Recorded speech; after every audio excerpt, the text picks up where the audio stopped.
அனைவருக்கும் வணக்கம். இப்பொழுது அடுத்த ஒரு தலைப்பாக பார்க்க போகிறது தியானத்தின் நோக்கம். தியானத்தின் நோக்கம் நம்மை மாற்றமடைய செய்வதுதான். மதத்தின் நோக்கமும் மாற்றத்தை கொண்டு வருவதுதான். சுய உதவி மற்றும் உளவியல் மருத்துவத்தின் நோக்கமும் அதுதான்.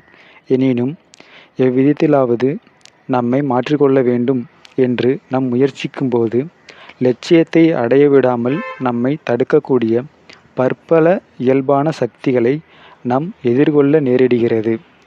நமக்கு அதிக அளவு உதவி கிடைக்கிறது என்பதும் உண்மைதான். உயர்ந்த போதனைகளுக்கும் பஞ்சமில்லை. அதுவும் இந்த நவீன யுகத்தில் கணினியில் மவுஸை தட்டியவுடன் நம்மால் ஒரு பாரம்பரியத்தை பற்றி அனைத்து விஷயங்களையும் அணுக முடிகிறது. பல துறைகளிலும் உள்ள சமீபகால அறிவியல் ஆராய்ச்சிகளை நாம் அதில் காணலாம். இது தகவல்களின் காலம். எனினும் தகவல்கள் நமக்கு இந்த அளவிற்குத்தான் உதவுகின்றன. எனக்கு ஒரு பழமையான ஈரடி செய்யுள் நினைவுக்கு வருகிறது. புழுக்கள் ஆயிரக்கணக்கான புத்தகங்களை தின்றிருந்தாலும் அது புலமைக்கான சான்றிதழ் எதையும் பெறுவதில்லை. புத்தக புழுக்களாக இருப்பவர்களுக்கு இதை போன்றவர்கள்தான். எவ்வளவு அறிவை பெற்றிருந்தாலும் அது அவர்களுக்கு விவேகிகளாக ஆக்குவதில்லை. அறிதல் மட்டும் நம்மை மாற்றிவிடாது.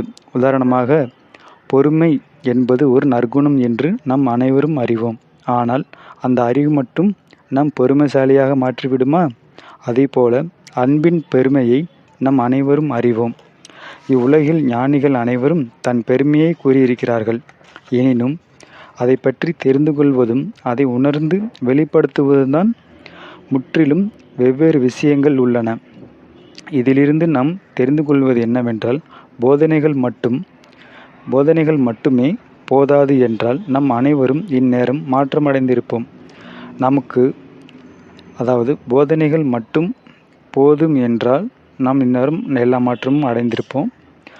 நம்முள் ஒரு மிகப்பெரிய மகான்கள் பலர் இவ்வுலகில் தோன்றி பல உயர்ந்த போதனைகள் விட்டு சென்றிருக்கிறார்கள்.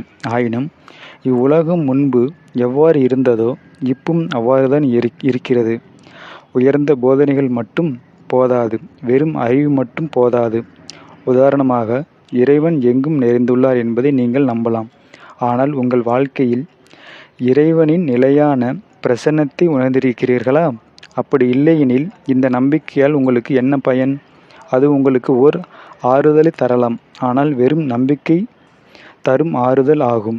அந்த நம்பிக்கைக்கு பின் உள்ள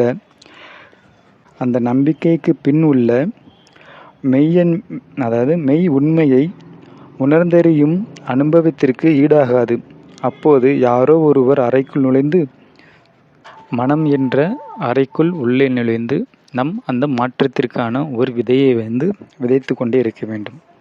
ஆகவே தியானத்தின் மூலம் நாம் உள்ளார்ந்து சென்று உயர்வான ஒன்றுடன் இணைகிறோம். ஆகவே அதை நாம் இருக்கும் இடத்திலேயே உணர முடியும். திருத்தல யாத்திரைகளுக்கெல்லாம் செல்ல வேண்டியதில்லை. நம் உடையவோ பழக்கங்களையோ அல்லது பெயரையோ மாற்ற வேண்டிய தேவையில்லை.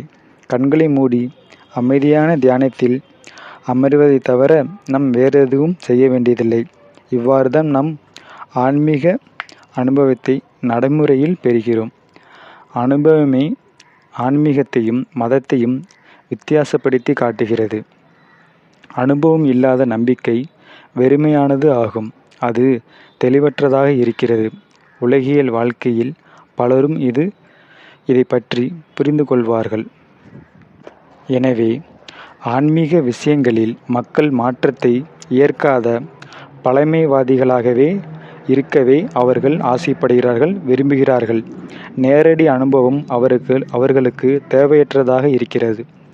பிறர் தரும் போதனைகளே போதும் என்று நினைக்கிறார்கள். எனினும் சுய அனுபவம் தேவை என இதயம் கேட்கும் நேரம் வருகிறது.